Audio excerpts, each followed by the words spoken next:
ఒకవేళ నీ పరధర్మమే గొప్పదైతే, త్రికరణ శుద్ధి అనుకుంటే నీవు చెయ్యాలన్న సంకల్పం ఉంటే వాడు ఒక్కడు ఎదురు వాడు నీకు.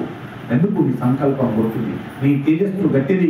ఆ గట్టిగా ఉన్నటువంటి తేజస్సుకు ఎవ్వరూ ఎదురు రాదు. మరి ఆ తేజస్సు నీకు గట్టిది కావాలంటే నువ్వు ఎన్ని సంవత్సరాల నుండి ఆ తేజస్సును కోసము సాధన చేసి ఉండాలి నువ్వు అంటే?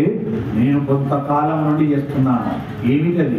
ఆదివారం మాంసాహారాలు ముట్టట్లే, ఆదివారం మత్తు పదార్థాలు ముట్టట్లే, బ్రహ్మ ముహూర్తంలో వేస్తున్నా, స్నానం ఆచరిస్తున్నా, దీపారాధన చేస్తున్నా. ఇలాగ చేస్తున్నా కొన్ని సంవత్సరాల నుండి చెప్పుకునే చరిత్ర నాలో ఉంది. నేను గత 10 సంవత్సరాల నుండి చేస్తున్నాను అన్నప్పుడు ఏమవుతుంది? నేను పరధర్మాన్ని పట్టుకోవడానికి జ్వలబెట్టి యాచించడానికి వెళ్తున్నాను. అప్పుడు ఎవడో బ్రహ్మరాక్షసులు వస్తారు, వద్దు చెయ్యటని. అప్పుడు నా ముందుకు రాలేదు వాడు. ఎందుకు? నాలో తేజస్సు అపారంగా ఉంది. ఇది పట్టుకోవాలి అంటున్నాను. ఇది నీలో ఉంటే ఇంకా నిన్ను ధరించేయవు పాపాలు. ఇది నీలో ఉంటే పూర్వా జన్మలు చేసినటువంటి పాపాలు కూడా పటాపంచలైపోతాయి, ఐసు ముక్కలా కరిగిపోతాయి నీ తేజస్సు ముందు.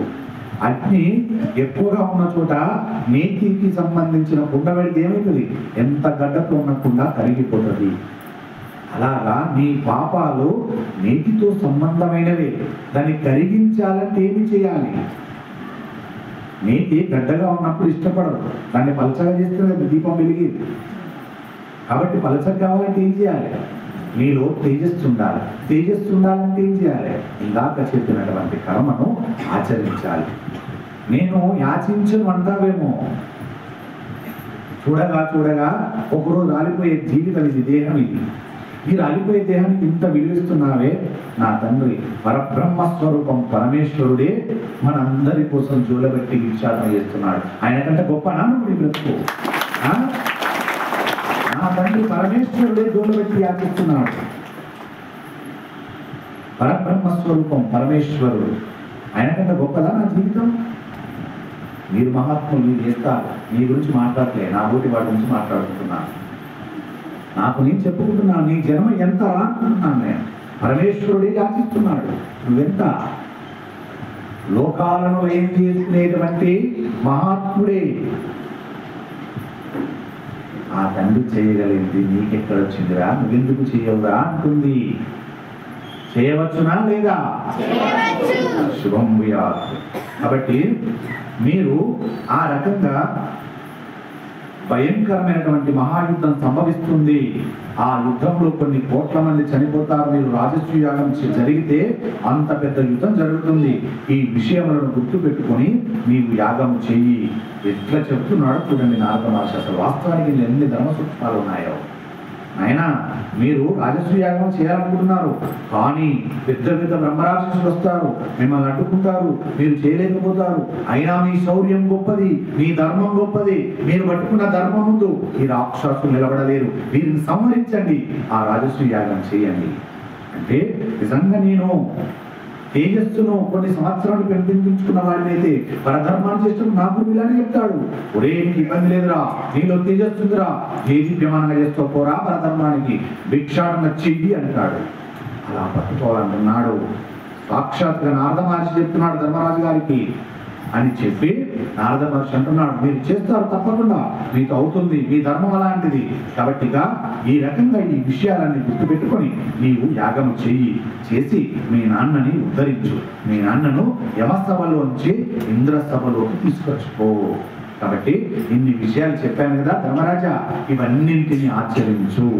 మరి నాకు సెలవా, ఇక నేను వెళ్ళి వస్తాను, మరి వెళ్ళన్నా అని నారద మహర్షి అక్కడ నుండి వెళ్ళి బయలుదేరిపోయాడు వైకుంఠానికి. తర్వాత ధర్మరాజు గారు రాజసూయ మహాయాగం చేయలేని వాడు కాడు, చేస్తాడు. తమ్ములను పిలిచి 4 దిక్కులకు 4 పంపిస్తే చాలు, వాళ్ళు వెళ్ళి జయించి కష్టం కప్పములు పట్టుకొని వచ్చేస్తారు. కానీ తీరా రాజసూయ యాగం జరిగిన తర్వాత మహాయుద్ధానికి కారణం తానైతే ఏమవుతుంది? కానీ తీరా తండ్రిని ఉద్ధరించడానికి రాజసూయ యాగం చేశాడని ఎక్కడి నింద వస్తుందో నాకు, అలా రాకూడదు నింద నాకు అని, దాని వలన ఇన్ని కోట్ల మంది చచ్చిపోయారంటారు. కాబట్టి చెయ్యనా వద్దా? చేస్తే ఇక్కడ ఉన్న వాళ్ళు చచ్చిపోతారు, కానీ చచ్చిపోయినా మా నాన్న ఇంద్రసభకు వెళతాడు. చెయ్యమని నారదుడు చెప్పాడు. చెయ్యడమా మానడమా, చెయ్యడమా మానడమా అని ధర్మ సంక్లిష్టంలో పడ్డాడు ధర్మరాజు. ఎంతటి వారికైనా ధర్మ ఇష్టం ఉంటుంది. అమ్మ వారికి ఇంకా చెప్పాలా మీకు? నేను ఇంకా ఎంతవరకు చూడాలి? కాబట్టి ఇది చెయ్యవలనా వద్దా అని సంక్షోభంలో ఉండిపోయాడు ధర్మరాజు గారు. ఎందుకు ఉండాల్సి వచ్చింది? ధర్మరాజుకు తెలియని ధర్మ సూక్ష్మాలు ఏమున్నాయి? అన్నీ తెలుసు. కానీ ఒక్కొక్కసారి మనది అనుకునేసరికి ధర్మ సంకటంలో పడిపోతా. అప్పుడు కూడా కొందరు ఎలా ఉంటారంటే, నాకు అన్నీ తెలుసు, నేను చేస్తానంటారు. ఏమి తెలుసు నీకు? అన్నీ తెలుసు అంటున్నావు. రామాయణం తెలుసు అంటున్నావు, భాగవతం తెలుసు అంటున్నావు, మహాభారతం తెలుసు, భగవద్గీతలో ఉన్న శ్లోకాలన్నిటికీ అర్థాలు తెలుసు. మరి తెలిసి పరధర్మాన్ని పట్టవెందుకు? ఉదయం 4 గంటలు లేచి స్నానమాచరించవయానికి ఎందుకు చెయ్యవు? ఎందుకు నీ తల్లిదండ్రులను గౌరవించవు? ఎందుకు పెద్దలను గౌరవించవు? ఓ, ఇది కూడా దాటావేమో నీవు. అవునయ్యా, నేను చేస్తున్నాను, ఈ ధర్మాన్ని కూడా ఆచరిస్తున్నానని నాకు తెలుసు కాబట్టి, ఇన్ని చదివాను పురాణాలు కాబట్టి నాకు ఇవన్నీ చేస్తున్నవి నీటిని అన్నావు. ఓ సంతోషం, చాలా ధన్యోస్మి. ఇంతవరకే ఉందిక, దీనిపైన లేదైక ఉంది. ఏమిటది? అన్నీ తెలుసు అంటున్నావే, నీ మరణం ఎప్పుడో చెప్పు, అది తెలుసా నీకు? ఇంకో గంట తర్వాత నువ్వేమి చేయగలవో చెప్పగలవా? ఇంకొక మాట మాట్లాడిన తర్వాత మరో అక్షరం ఏం పలకగలవో చెప్పగలవా? అన్నీ తెలుసు అన్నావు కదా, ఇది తెలుసా నీకు అడుగుతుంది. అంటే ఏమైపోయావు? నాకేమీ తెలియదు నీకు ఒప్పుకుంటావు. నీ గురించి నీకే తెలియదు. శాస్త్రాలన్నీ చదివిన అంటున్నావు, అన్నీ ఆచరించాలంటున్నావు, నీ గురించి నీకే తెలియదు. నీ దేహంలో ఎన్ని ఉన్నాయో నీకే తెలియదు. ఎన్ని లీటర్ల రక్తం ఉందో నీకు తెలుసా? నీ దేహంలో తెలియదు, చెప్పలేదు. నీ ఆయుష్ ప్రమాణం ఏంటో చెప్పగలవా? చెప్పలేదు. మరి అన్ని తెలిసిన ఏంటంటావా? నీకేమి తెలుసు? ఏమీ తెలియదు.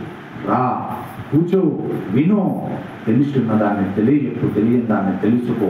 దానివల్ల ఏమైపోతుంది?